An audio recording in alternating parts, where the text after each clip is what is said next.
what we want to do in this session is try and bring together some of the things that have been going on, and also to give some of our own reflections as a warning research centre in terms of what we've seen going on here over the last 3 days. But then we want to ask you what you think, and that's really going to help us to formulate where we think we need to go next.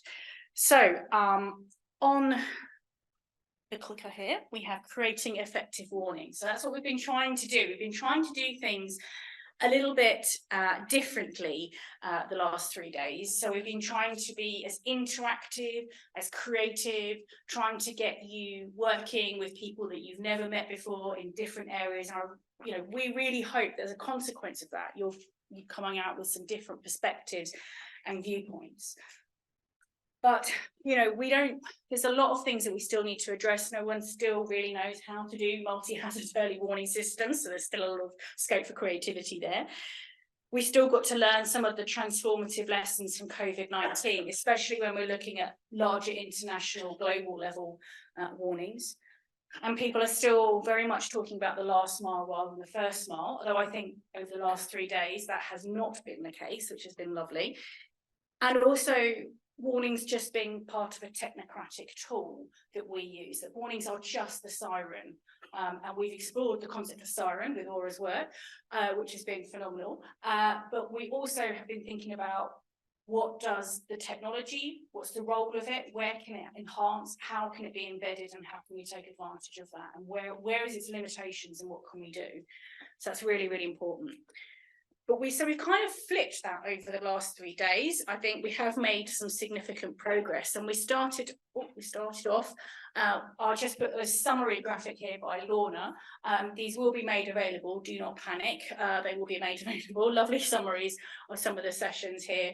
And of course, at the beginning, we had Mami Uzatori and Laurie Hirata talking to us about some of those key initiatives, the midterm Sendai review, and also the early warning for all. So this is all very timely, and we're really hoping that the outputs of this conference, which I think many of us have still need to process and digest for a little while first, will use to help contribute back and feedback to these initiatives. And of course, inclusive has been a big thing that has come out, which has been brilliant.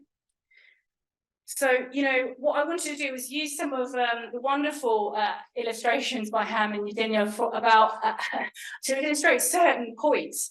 So this is like a nice quick guide to early alerts and risk communication, which is 1,000 pages or something like that. So we've got to kind of manage the complexity that we're dealing with. I mean, if we were to write up everything that happened in this conference, it would probably be something like that, right? But who's going to read that? How can we possibly process all of that?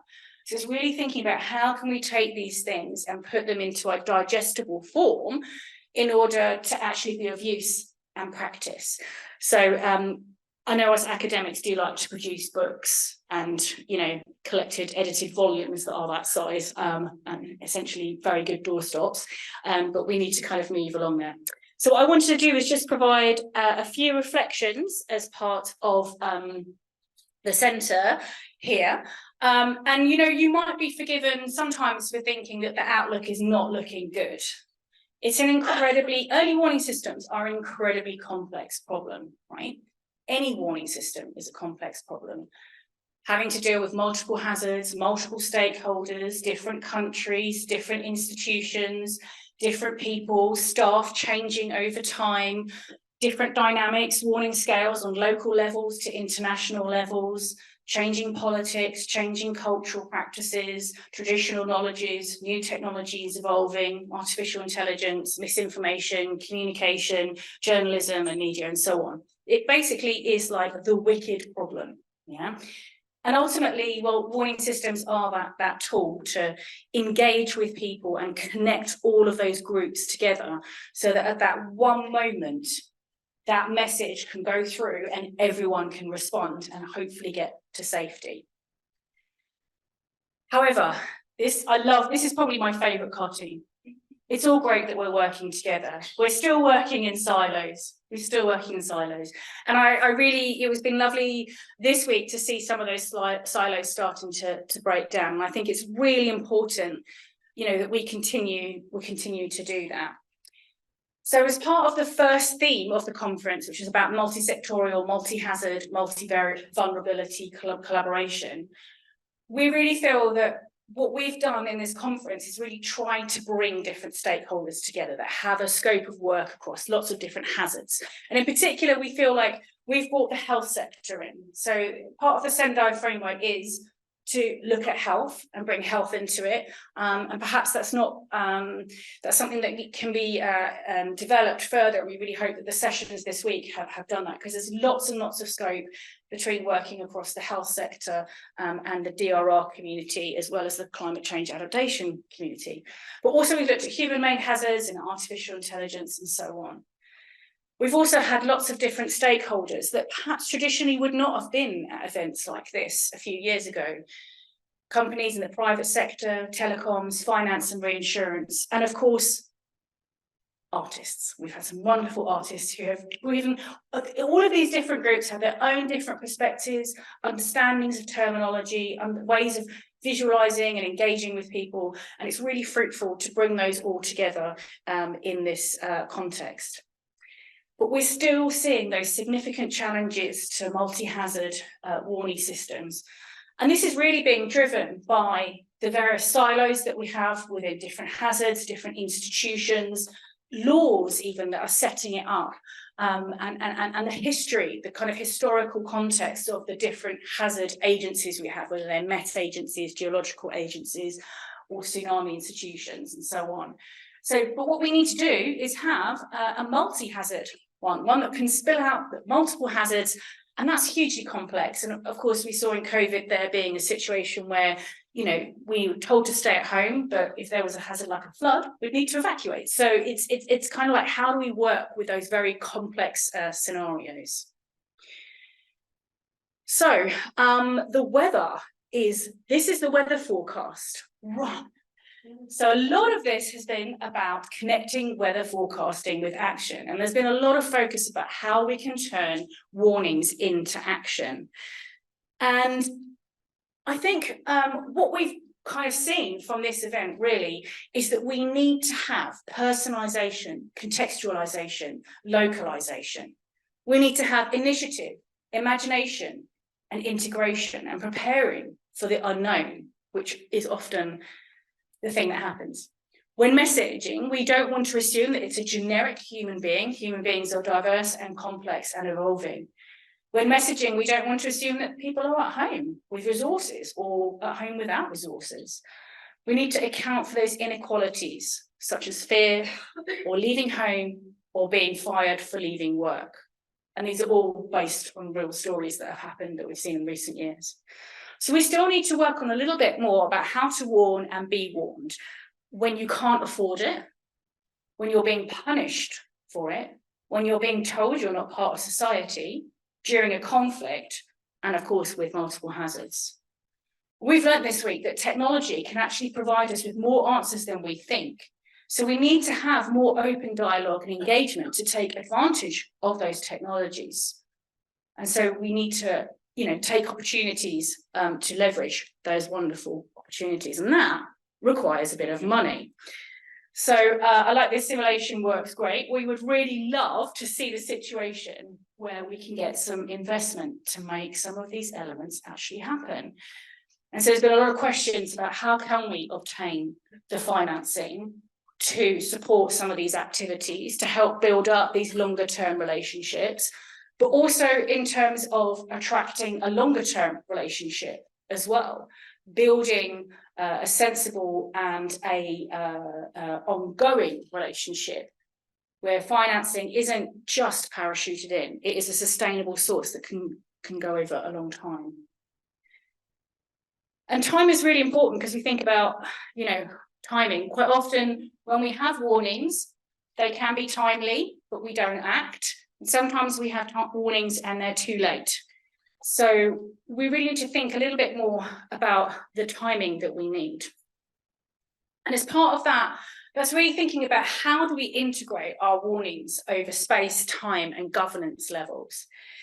And I think this week we've really seen like a really strong desire, pretty much in every single session I was able to get there was a really strong desire to try and continue to integrate what is commonly called top-down, bottom-up approaches, which is not necessarily the best way of depicting the problem, but a very common way of understanding it. And so there really is a desire and a need to adapt more engagement, co-productive knowledge and tools to work right from the international scale to the individual scale. And that is incredibly hard whilst meeting all the differing needs, cultures, values involved, not just of people, but institutions, nations, and their respective politics and economics and financing. But in a way, we know that lots of data, tech and techniques have been presented over the last 3 days that are available, and they can be inclusive, but again, that funding is missing. There is a need to focus also on the longer term hazards. So not just the rapid onset event, but also the ongoing disaster that happens afterwards, sometimes for many, many years, or indeed the slow onset hazards that occur over decades, or maybe even in the case of volcanoes, thousands of years. So we need to really think about that longer term aspect and build that into our risk management and considering existential risk. And we need to address and consider those different timescales as part of the early action and anticipation process. So, welcome all. We want to make sure that our warnings are accessible to everyone and that everyone can actually get to safety and we can put this all into practice. So rather in a sort of slightly selfish way, I wanted to propose sort of 2 key things and reflections of what we can actually do to move forward. So I really think, firstly, that we want to expand the warning agenda. We want to cut across the wide range of vulnerabilities and contexts to share our knowledge. What can the nuclear industry tell us that would be useful for the management of volcanoes? What could the tornado community help us in the context of tsunamis? How can drought early warning systems be enhanced by, say, aviation safety practices?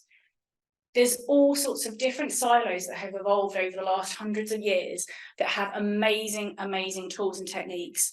And we really want to not reinvent the wheel. We don't have time to reinvent the wheel. So we need to make sure that we are using what is out there and seeing what is relevant for those different hazards or a multi-hazard situation. And as part of that, that also means it's being connected to people, that warnings are embedded in people's everyday life. You know, whether it's a warning for something that happens only once in 1,000 years or something that happens every month or 2 with flooding or storms, it's something that's embedded in parts of society. So we all have that mechanism of understanding who, where, we can trust the information, have that credibility and have those relationships. The second key point is really thinking about reconceptualizing warnings. And this is in the sense of what I call the 4th pillar. So we really know that from research that whilst these 4 pillars exist, it is often the things that link them that are where the failures are. And so what we want to, maybe in a way, what we've been talking about the last 3 days are all of these things about people-centered approach, integrated stakeholders and expert engagement, joined up planning and approaches and building good governance, co-production of knowledge, trust, accountability, responsibility, education, all of those things that really help bring the whole early warning system together. And I think if we can actually make that part of an early warning system, then hopefully people will start to consider that as a core component of an early warning, not just the other 4 parts. So that's a few of my thoughts, but I know that Ilan has a few points as well. So I shall pass the mic over to Ilan before we then ask you for your thoughts. Ilan.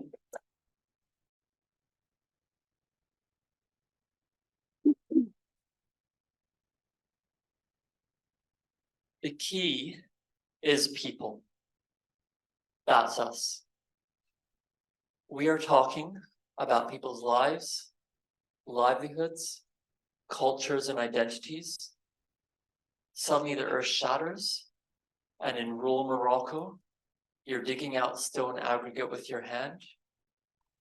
Suddenly, there is an alleged tsunami, which is actually just a lot of rainfall, and a Libyan town no longer exists, with dozens of bodies being washed out to the sea every hour still, as we're talking here.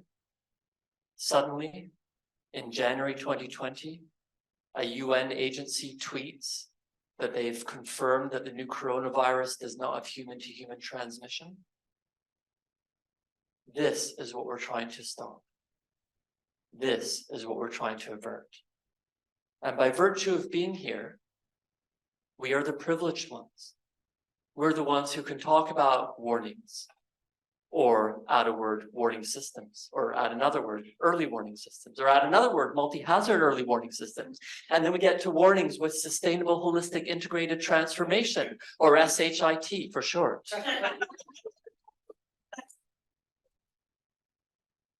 By virtue of being here and our privilege, it is also for us to say, always remember the people. Because it's that T word up there. Why should they listen to us? Why should we even listen to each other? I'm the expert. I'm the one with the title professor. I'm at one top university in the world, University College London. You better listen to me. Well, that doesn't really work, does it? So the warning is, I need to listen. The warning is, I need to recognize that someone who doesn't have much formal education but has worked the land for 30 years might actually be able to teach me something. It's like taxi drivers. I've seen wonderful, fascinating conversations with taxi drivers. They know their own perspective of the local situation. They can provide plenty of information.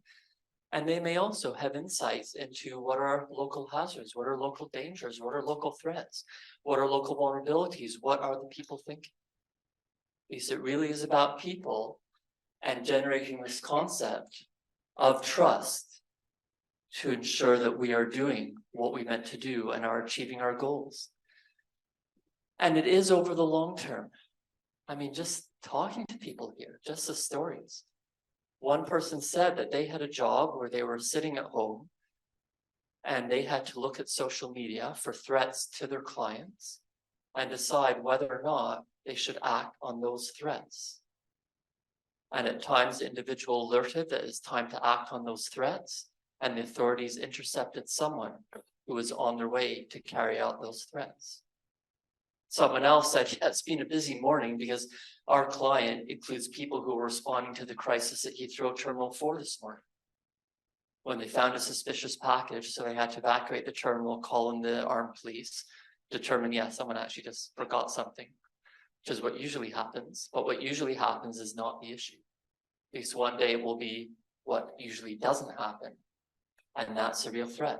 So it's all very fine to meet a 3-day conference at this university, but sometimes something real happens, lives are at stake, and you just have to respond, whether you're deprived of sleep, whether you have responsibilities, whether you're meant to be on stage here.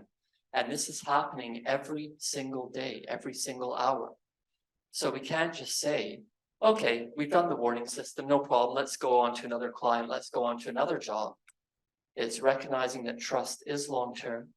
It's that day-to-day, face-to-face, what they call in the Pacific, eyeball to eyeball. And this is about, again, as Carina said, integrating into people's lives and livelihoods to recognize that, you know what? When an earthquake that hit Morocco maybe strikes Algeria again, when a flood that hits Libya maybe goes through La Paz in Bolivia, what happened over the last few weeks is going to be nothing compared to what hits those cities. But how can we go to those places and tell that to people when they can't even put enough food on the table every day? When they're terrified to step out of their homes because of crime? And of course, they can't go to the police because it's the police who are causing a lot of that crime.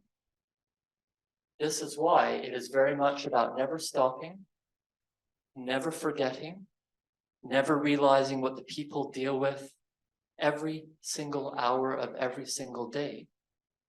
And this is why the warnings, the warning system, the early warning system, the multi-hazard early warnings, the multi-vulnerability, multi-hazard early warning system has to come from the people.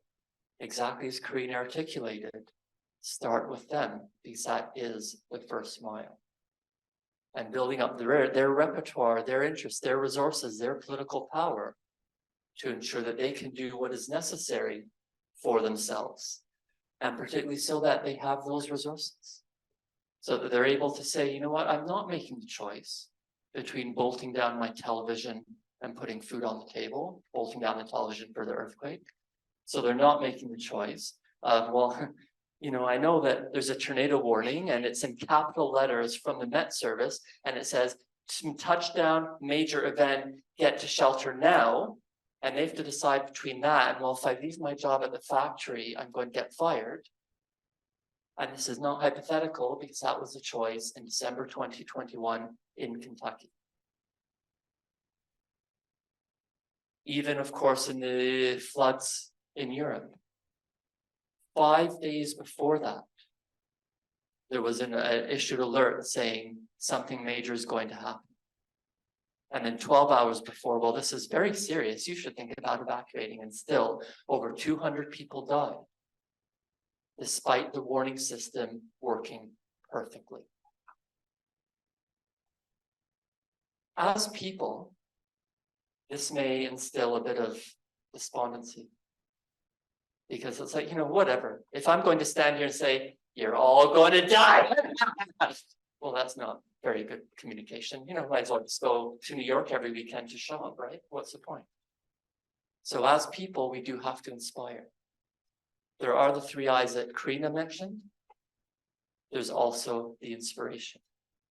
And we have talked a lot about possible good news, successes here, and definitely warnings. We know where they fail, we see it. That's what hits the headlines. How can we exchange with each other? How can we communicate to the public? How can we create that trust over the long term with people by showing what does work? And where are the resources for saying the successes? Well, we do have some. We've done some work on cost-benefit analyses for disaster risk reduction, including some warnings. And it shows that, you know, we hear this ratio often, that for every dollar or euro or yen that you invest, you get 4 back or you get 7 back. That number's completely bogus, made up. And I went to the original source, talked to people, and they said, yeah, we sort of made it up, and it's become a myth.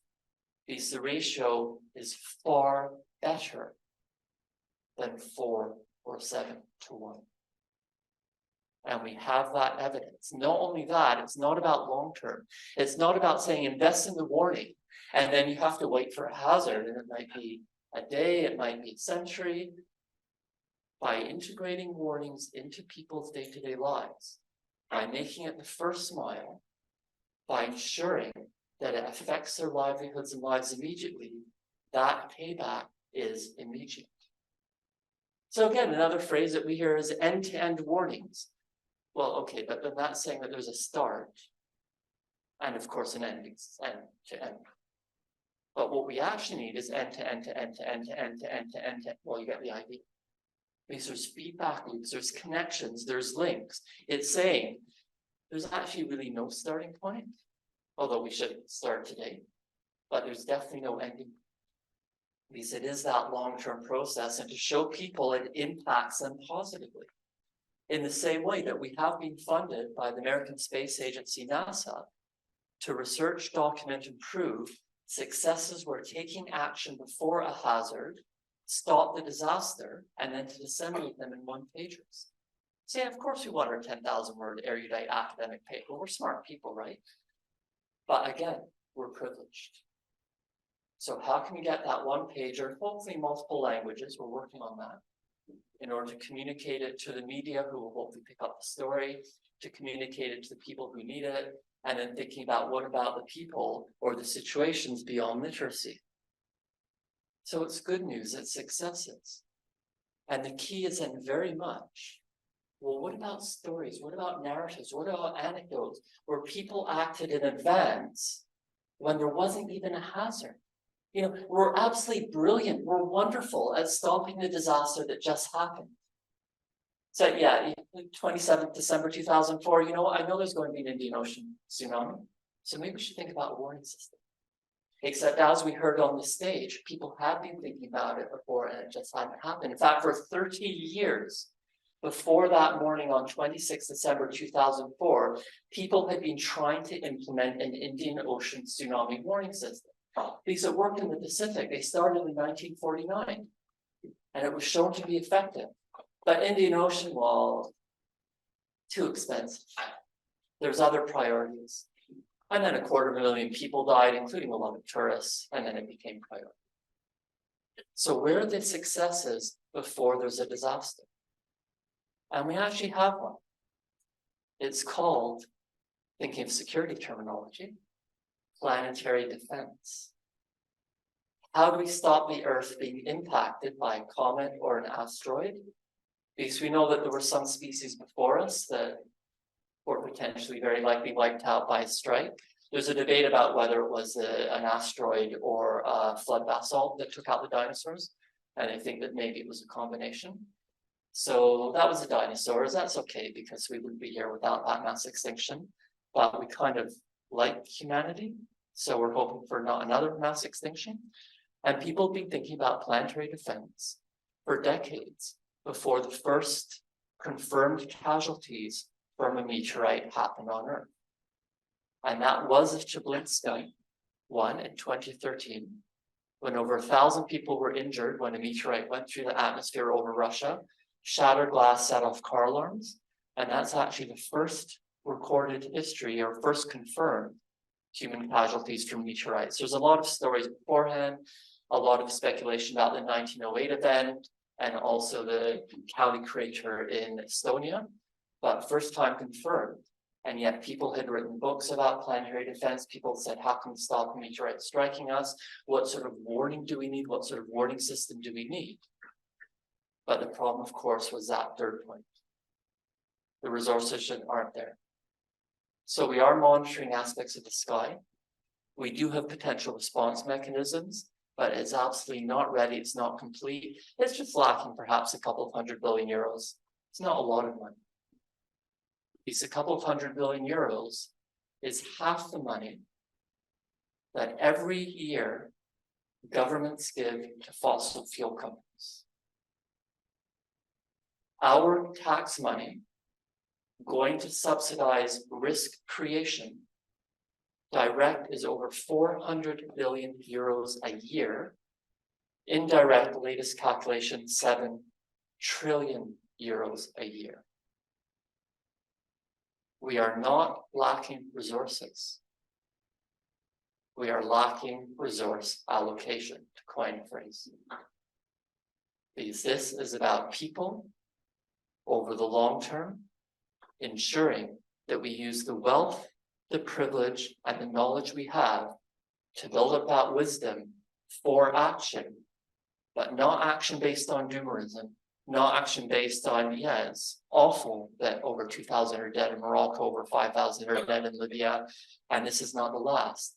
Action based on what we know works, the known successes, and the fact that every time we invest, not spend, not allocate, but invest in saving lives through warnings, every time we do that, the financial payback is immense. So really, who cares about the lives saved? Thank you.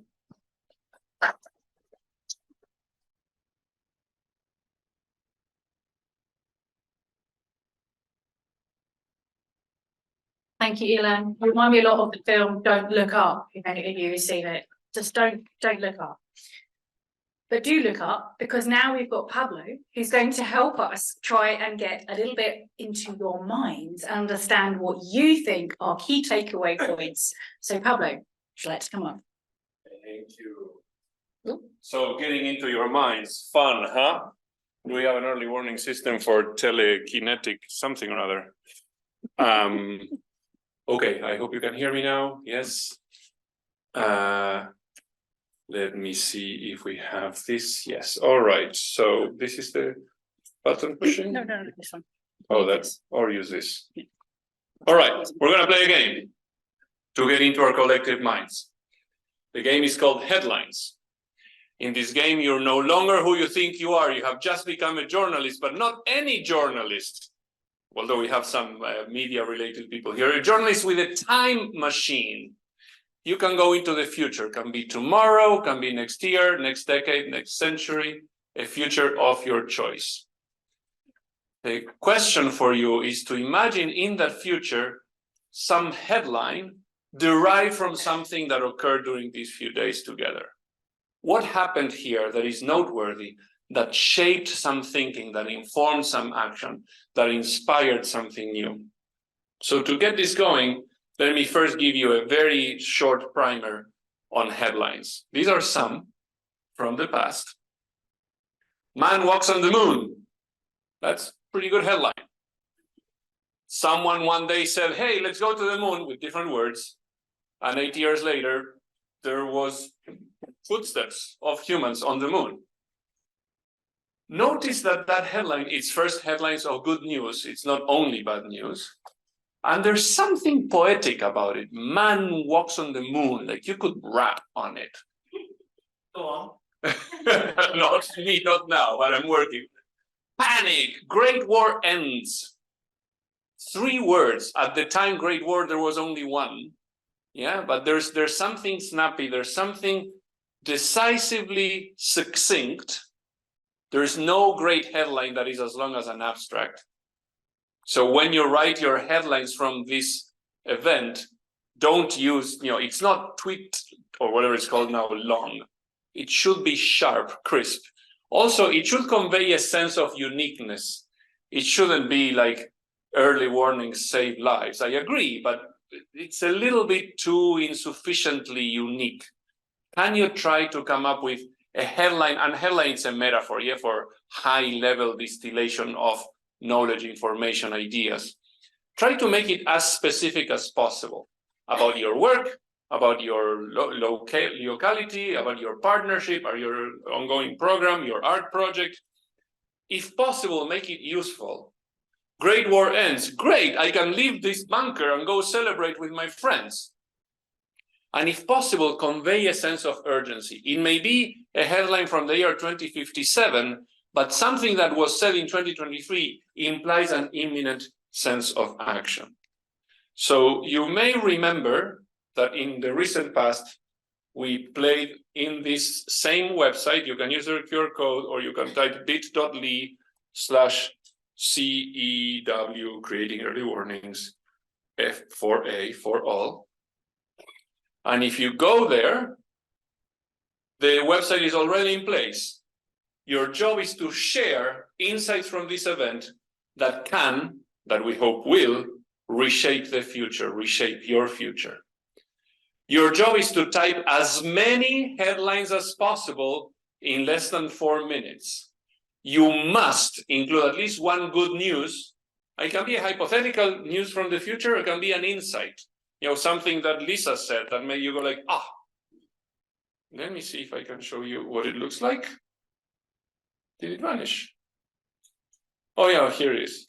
Right, I forgot that at first it says, enter your display name, you can stay anonymous. And then it looks like this. So I could say, for example, sirens don't need to be, well, I'm gonna write with a typo. Need to be alarmist. Because I learned in one of the sessions that, sure, oh, by the way, you must click yellow button if you need to scroll down to push submit.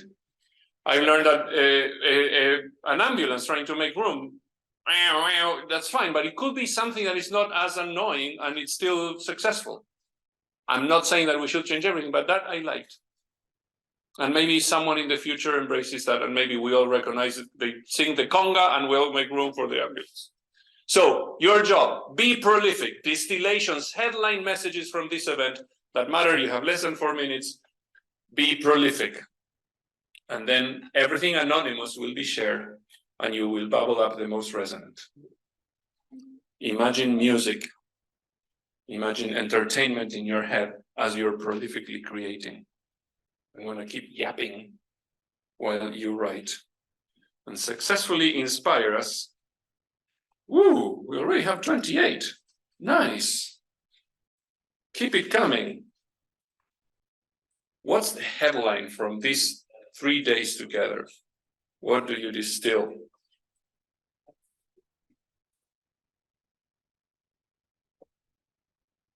Oh, you're so good. Let's give you 2 minutes or less.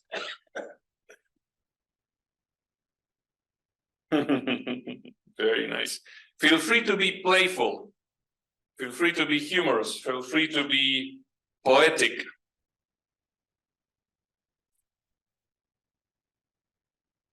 And you're not seeing what's coming, but I am seeing. We already have more than 50. Let's give you half a minute or less. Keep writing insights from this event. Something said by someone did something, motivated. What does that future want to learn from today? 10 seconds, make sure to push that yellow submit button. And 5, 4, 3, 2. Now, next task, in the same place, you have to write at least 2 sentences that have to start with either I like something about the conference. I like that Ilan wore t-shirt. That's something that I say truthfully. Or I will something I have the intent to do. And you mean it's not like I will get money for my team and then if it does, no. Say something potent, something that you want others to hear. Or I wonder, some kind of curiosity. So choose at least 2 of those 3.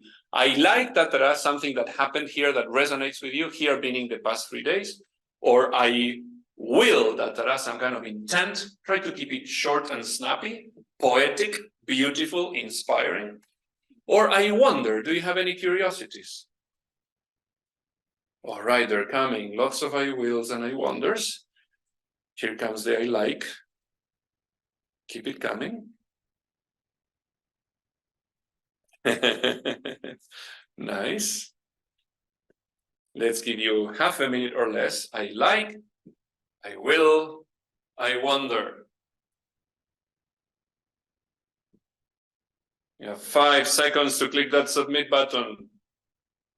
4, 3, 2, 1. And my friends, with 137, 30 days, I'm gonna push this button. 140 things have been submitted. 40. Oops, sorry, I went too far. Yes. Now I have a chance to delete some stuff if anyone was offensive or somehow wrong. I will trust that we're all kind. If you see something offensive, apologies for having allowed that offense to make it to your eyeballs. But there we go. You're going to see one at a time. Scientists show sense of humor. I happen to like that. So should it be published? Oh, where is it? Why can't I scroll down? Can you scroll down and see the... Oh, there's a heart. Yeah, sorry, here's the heart. That means it makes my heartbeat pump. I want this to make it to headline. And then I go on to the next one. And then I wonder if we talk too much. Actually, I was going to try to not click, but this one I also wonder. And do more than message. Let's imagine that like, yeah, it's okay, but not so good. And I want you to be discerning. Please don't like everything. We want to bubble up the most resonant ones. So keep it up between 1/3 or 2/3 hearts and the rest not. And help us bubble up. What is it that you want others to see in the headlines that we will bubble up? I see some patterns beginning to emerge. Some have the form of headlines, some have the form of I will, I wonder, etc. Keep it coming. And this is you. This is what you have shared, what you have written.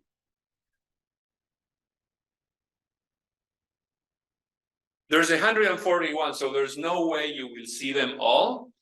Just savor the ones in front of you. Read, enjoy, click the heart or not, move on. I hear laughter, which I like.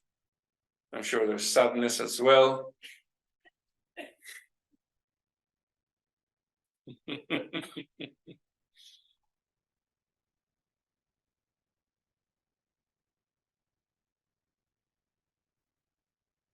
Okay, I'm gonna express my choice. Let's give you about a minute and a half more.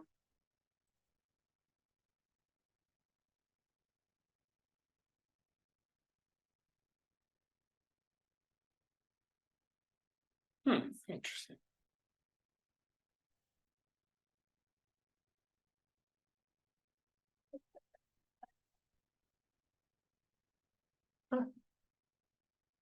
That's good.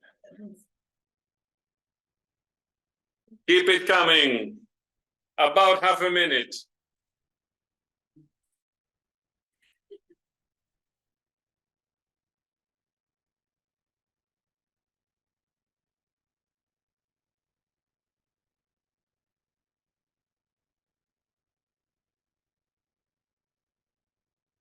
Keep it coming. I'm guessing that by now you have seen a lot, but not everything. About 10 seconds.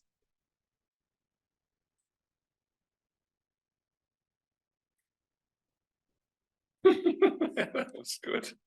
I like that.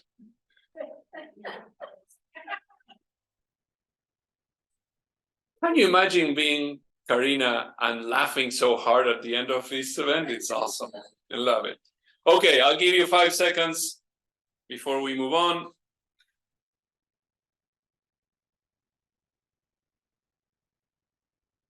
And 4, 3, 2, 1.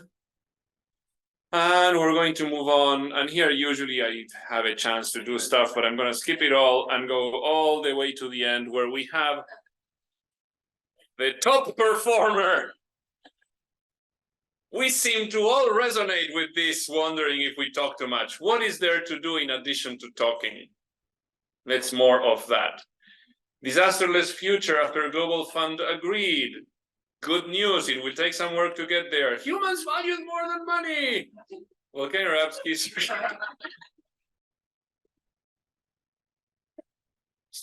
Oh my goodness. Success silos outlawed. Nice. Cartoons are reported on research paper. May we applaud Hammer Eugenia, really? Out of a job, right? No longer needed. And you can scroll down at your own pace. This is all very, very enjoyable. Thank you for your creativity, your juices, and these tools. By the way, it's also fun usually, I don't know what I'm going to see, but to scroll all the way down to the ones that got very little. I like playing, I adopt more engagement, yeah, and often we have another version of this that allows for actually voting down, and then you see people be more rabid and so on. In any case, what we're going to do now is go back to this. I think it was here. And here's what we're going to, we don't have Zoom participants here, right? Oh, we do. So friends on Zoom, near you, in this case, it means near you in the space of Zoom. So use the chat to choose at least one of these bullets, maybe two, and share something. In the case of people in London, find a neighbor or two. Don't form quartets, that's too many people. Duos or trios, choose one of these bullets. What does it mean now, creating effective warnings for all? What does it mean for you? Or what worries you? Or what is your key takeaway? Or what actions are you going to take? Or anything else. Have an interesting conversation. You have about 4 minutes, and then I'm going to shut up and the microphone will be picked up by Carina. Thank you so much. Enjoy your time conversing. Warnings, wildfires, we've got a tsunami one coming up soon. So please do take a look at those. The ones that happened are already online. Please join us. For the new events, we pretty much always do them on person and online because we find that people are interested all around the world at those kinds of events, which is brilliant. So I finally just want to say some thank yous. It's quite a long list really, but thank you so much to all our panelists and speakers who brought the content to our conference, and also all of you for partaking in that and having discussions. So thank you all very much. We also want to thank the AV team, the filming crew who've done a fantastic job, particularly those online. I've had quite good feedback that the whole process has been quite professional and looking great, And, you know, the videos work really well. We've not had any issues, and that really is not easy in a hybrid style conference. So thank you so much to all that team. And also to the Institute of Children's Health for letting us use their wonderful facilities here, and the caterers. Oh, we all thought that you'd prefer a nice lunch rather than a bit of sandwich. So we hope that that all went down really well. But thank you to the caterers. Also, as I said, wanted to thank again Lorna for her graphical summary, so she'll do one last one, I think, before we leave. Hammond, Eugenia and Amelia, who've been working well together, creating cartoons and just doing such amazing work. Thank you. A picture paints 1,000 words, and I think we all can see that. Like, I mean, isn't that brilliant? That's just fantastic. And so those will be available for others to use and see as well. Although if it's for commercial purposes, please do let us know. We'd also like to thank our volunteers who've helped run the whole event smoothly, making sure that everything was okay, there was no accidents, and we actually got away with just the waterfall flooding, which was quite good because that's not our fault, but it was quite nice to have a practical disaster to deal with. And the solution was to get a hoover and suck up the water, and I thought, maybe could do that in a bigger scale, like, you know, yeah, just a thought. But yeah, thank you so much to the volunteers who've worked tirelessly to make this all go smoothly. I want to thank our PhD students who have secretly behind various laptops been working really hard to make sure that the online community were engaged in the sessions through the Q&A and making sure that everything was okay. So thank you so much to our PhD students for doing that. And we'll be having a nice slap up dinner to celebrate that in due course. As I said, thank you to all of you in person and online for attending this event. And then finally, I'd like to say a thank you to the MAPS faculty for sponsoring and giving us money from the academic side, the STS staff, Giuseppe and Susan in particular, and the IRDR staff for supporting the event. So I have two final groups of people that are really important that this conference really couldn't have happened with, and one of which is the sponsors. So we really, really want to thank our sponsors, Quam, Doctors with Africa, Everbridge, Lloyd's Registered Foundation, REAP, and Cruise as well. And without those guys, this really couldn't have happened. So we really appreciate the plunge into the deep to support this event. And we hope that having them here has enrich the experience of learning about different sectors and experiences and technological tools and different perspectives and processes. And I've been seeing a lot of networking going on, which is wonderful. So I'm really, really delighted. Thank you ever so much to our sponsors, not just for their financial support, but for their emotional support, their support in terms of guiding us through this event, giving suggestions, highlighting ideas and practical solutions. So thank you so much indeed. And in particular, Lorenzo's been absolutely steadfast in terms of being a support and coming up with some great ideas. So thank you very much, Lorenzo from Everbridge. And so finally, I just want to say a massive thank you to Claudia, who is standing up, who is one of our PhD students who's done a lot of work in the run-up to this conference. On top of doing a PhD and like 5 other jobs. So yeah, it's just like a little part-time thing for her, but thank you so much, Claudia. Thank you to Ilan for agreeing to be the Deputy Director of the Warning Research Centre. I don't think he realised how much work was going to be involved. But yeah, thank you, Ilan, for all your support and guidance. And then finally to Amanda. I really hope Amanda is in here. Is she in here? Is she not? Where is she? Can we see if we can find her? She's probably collapsed somewhere with a cup of coffee in her hand because she can barely stand up, bless her. But literally, it's been, you know, we're a small team, but she has been absolutely amazing on the administrative side, negotiating with UCL across lots of different things. It's not necessarily been the easiest process to put this together, and she's been absolutely steadfast in guiding our ship through this process and making sure that the conference actually happens. So thank you so much.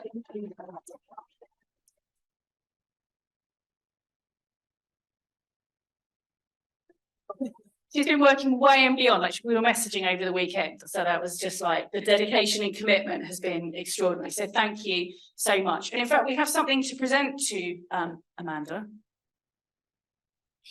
somewhere.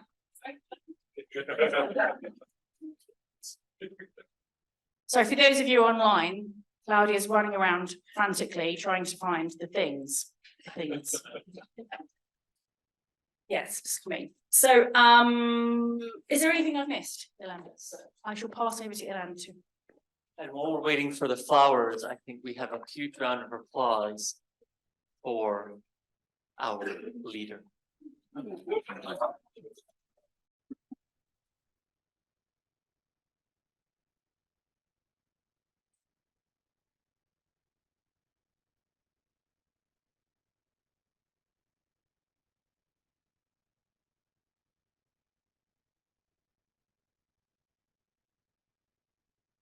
It really has been her vision, her energy, her approach, her drive, and of course we'll never speak to her again. At least we got here, and there's Claudia now. Thank you, Amanda. We have a card as well with a day in the spa. So you can recover because we need you for future events. So yes, we need to have an invested interest in you surviving. Thank you, Carina. I love it. Really nice. Thank you. Wow, thank you. Brilliant. Thank you, everyone. We hope you've had a great time. Have a safe onward travel. Please spread the word and do keep in touch with us on our social media. Do let us know how we can help and assist whoever you are. And we will do our best to either connect you with the right person, group, or see if we can help ourselves. So thank you so much. Be safe and pay attention to the warnings.